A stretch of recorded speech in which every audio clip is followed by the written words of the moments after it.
Well, welcome back to the Parents Podcast of Connection Point Christian Church. We're here with the Worldview directors, Zach Breitenbach and Trey Shigley, and this is a senior Worldview series where Zach and Trey are teaching about sharing your faith and what it really looks like to be a ambassador for Christ. And this has given some helpful tools to parents that might want to engage in a conversation. You've already taught this info to the students, so now it's kind of helping me as a parent be equipped to have good conversations. It's also just helping me be equipped as, in this case, what it is to be an ambassador for Christ, because I've been learning a lot as we dove in last week. This is now part 2 with Zach and Trey. So, Trey, we're going to go ahead and start with you. Why is it so important to avoid becoming competitive when sharing your faith and not looking for that mic drop moment that many people love on all the different YouTube videos out there? Yeah, this is super important because if you search YouTube or you're just browsing YouTube, you see all these like Christian shows up Muslim or, Christian destroys atheist. And it's just, you don't want that because it's not representing Christ well. And that's not the goal. It's not to make someone feel bad or look stupid. It's to have good conversations, be building relationships, be sharing the truth in a way that's in the way of Jesus, and not to win an argument, but to actually win a heart towards Jesus. And if you're really competitive, and because Zach and I were both college athletes, sometimes we can be that way, but you got to resist that a little bit because it's not going to be the best way to share your faith with someone if you're just looking to win. That's such a good reminder right off the bat because you're kind of playing with two relationships, really. You want the relationship over just being right, but you're hoping that there's some relationship that you could actually develop with this person, but ultimately, like, you're hoping that they find a relationship with Jesus. And if you cut off that relational thing just at being right, then you've kind of cut your feet out from under you. So when it comes to sharing your faith, then why do you think so many Christians want to avoid arguments about our beliefs? And maybe is there a difference between giving an argument and arguing? Yeah, that's an important question because I have run into a lot of Christians who just think it's just plain wrong to give any kind of an argument for God. But I think a lot of times this stems from sort of a confusion between arguing and giving an argument. So the Bible certainly is in favor of us giving arguments. And by an argument, we just mean reasons for thinking a certain position is true. The Bible calls us in many places to defend the truth, to defend it with love, to give reasons for the hope that you have. There's this famous passage in 1 Peter 3, 15 to 16 that talks about always be ready, always be prepared to give a reasoned defense or an argument or an apologetic. It actually uses the Greek word apologia where we get the word apologetic. So the Bible commands us to be ready to give reasons, and by that we mean arguments, but that doesn't mean the same thing as what we usually mean by arguing, which is sort of quarreling or fighting or that sort of thing. We want to avoid that at all costs, as we kind of talked about in our last podcast. You never win if anyone is upset or arguing. So very important that we not confuse the two and assume that we should never give arguments in the sense of reasons why we should believe in God, reasons why we should believe Christianity is true and not something else. The Bible commands us to do that, but it commands us to do this with gentleness, with respect, and in a winsome way. So guys, you talked a lot about the importance of asking questions and how Jesus asked a lot of questions. When he was in conversations with people, you found that a lot. He really knew how to engage with people kind of all walks of life and beliefs too. So what did you say about Jesus' use of questions? Yeah, when you look at Jesus, you would think, man, he's God in the flesh. So if anyone can just speak the truth and just tell us what to believe, it should be him. But when you look at the Gospels, there's 307 recorded questions that Jesus asked.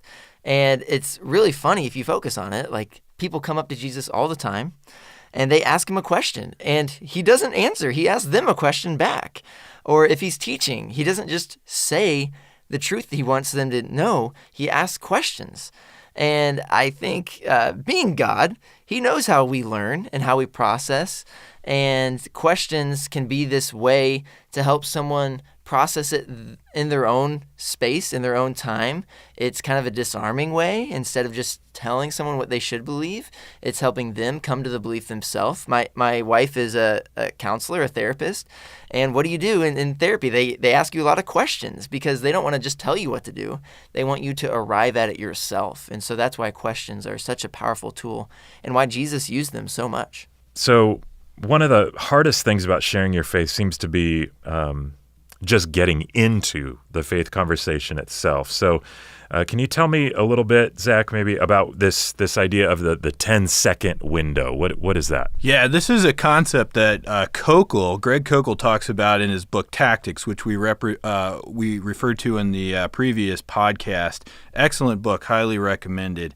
Koukl talks about the 10-second window, which is basically this window of time where a friend of yours or someone you've kind of wanted to witness to and you've kind of never known how to do it, they say something that could open up the door to a faith conversation that you could springboard off of.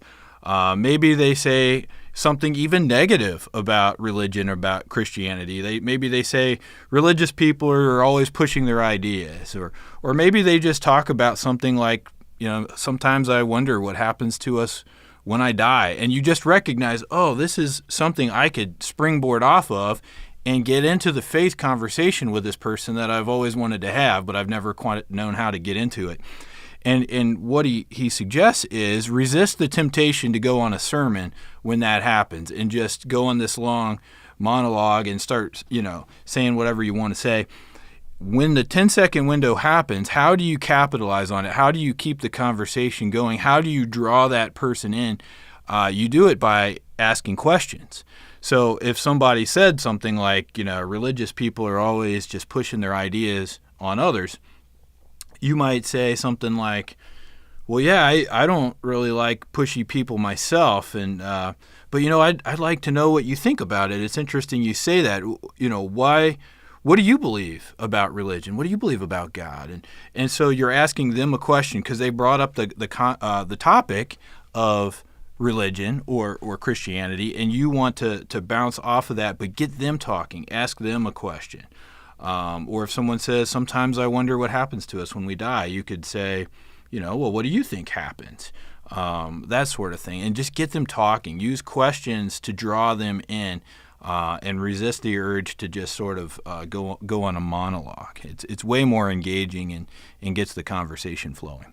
Yeah, I could see where the window opens and then you jump right through or pull them right through or whatever when you just want to keep doors open, windows open, and keep the conversation going and use that wisely. So you guys talked a lot about how questions help with diagnosing the barriers that keep someone from Jesus. So let's wrap up by discussing that for a few minutes. All these different barriers that might arise between you and the person, between that person and faith or their belief in Jesus. So what are some of those questions, Trey, you want to take this one, that help diagnose those barriers? Yeah, this is really, really important because not everyone has the same barriers, and not all barriers are stemming from the same place. And so as a youth pastor, I've made this mistake way too many times, but a student will come with an issue or a question, and I think I instantly know how to answer it. And so I think I know what they need, and I start diving into what I think they need to hear. And maybe it's something that worked for a previous student, and they asked the same question, but behind the question that's similar, they might actually have a different barrier. And because I wasn't analyzing that, I gave them all of these words of wisdom that didn't even apply to them. And it just fell on deaf ears because that's not really what they needed. And so people have a lot of different barriers when it comes to faith. Maybe it's emotional barriers. someone in their family has died and they're mad at God. So it's not a question of, does God exist? Is he there? You don't need to prove God exists to them. They're just mad at him. And so it's more of an emotional barrier rather than an intellectual barrier. But for some people, it's more intellectual. Maybe other people have moral barriers where they know if they accept what the Bible says about Jesus, then their life is going to have to change morally, and that might be a barrier. Other people might have family barriers where they don't know how this change in belief might affect their social standing or their relationships in their life. And so if you aren't really figuring out and diving deep into figuring out what their barrier is, you aren't going to be actually able to effectively address that barrier and help them through it. Yeah, so this is the first really good use of questions. I mean, there's a lot of good uses of questions, and next week we'll talk about even more of them. But just using questions to diagnose the barriers. As Trey said, there's so many possible ones it could be. So think about like when you go into a medical doctor's office and you sit down, what is the first thing that the doctor's going to do? He's not going to he or she's not going to look at you and say, well, you've got tonsillitis or you've got cancer, or they're not going to just diagnose you straight away. They're going to ask you questions. They're going to try to find out your symptoms and say, well, what brings you here today? And you say, well, my stomach doesn't feel great. And then they'll say, well, is it like a sharp pain, a dull ache? Where is it? Is it more up in your upper stomach, your lower stomach? They're going to ask you a bunch of questions, and they're going to try to figure out how they can help you. And it's very similar when you're trying to lead somebody to Christ and you don't know, as Trey said, whether it's more of an emotional thing or an intellectual thing, and you really don't want to assume, because if you assume, you could just be wasting time and leading them down the wrong path and not really helping them, as Trey mentioned. So we talked about how you can use questions to really figure that out. Things like just asking them what they believe, if they hold to a certain religion. And if they say yes, well, what drew you to it? And when you ask them that, you're learning things. You're learning about what they're looking for in a religion or what they find attractive about their own beliefs. Maybe they say they're not religious. I guarantee they believe something, even though they may not say they're religious. Ask them what they believe. Find out things like, where do you think meaning comes from? Is there meaning and purpose in life? Other big questions like, well, what do you think about where humans came from? What do you think happens to us when we die? Another good diagnostic question would be something like, what are your biggest doubts about Christianity? What do you think about that? If what doesn't make sense to you? And you'll learn a lot when you show genuine interest in them and what they believe, and don't make them feel bad about admitting that they have their doubts. And the ultimate diagnostic question, one that I just love to ask, and I've asked this many times, is if there were good evidence for Christianity, would you want to be a Christian? Because this really helps you to discover, is it really at bottom an evidence thing for this person, or is it more something else? And if they say, well, I still wouldn't want to believe in that kind of a God, well, then you could really explore that and find out why. So just a lot of questions you can ask, all aimed at figuring out what are their beliefs, how do they feel about God, what do they think about God, and by asking these, you're going to get a better idea, just like the medical doctor, of what approach should I take to help remove those barriers, help bring that person to Christ. That's so cool, Zach, because I could see where those would be so helpful to get into the conversation. You know where to join in. You're not going to lag behind where they're at or get out ahead of them or whatever. I just heard one of my son's friends, was reflecting on that very idea, that until this summer, recently, he didn't believe in Jesus.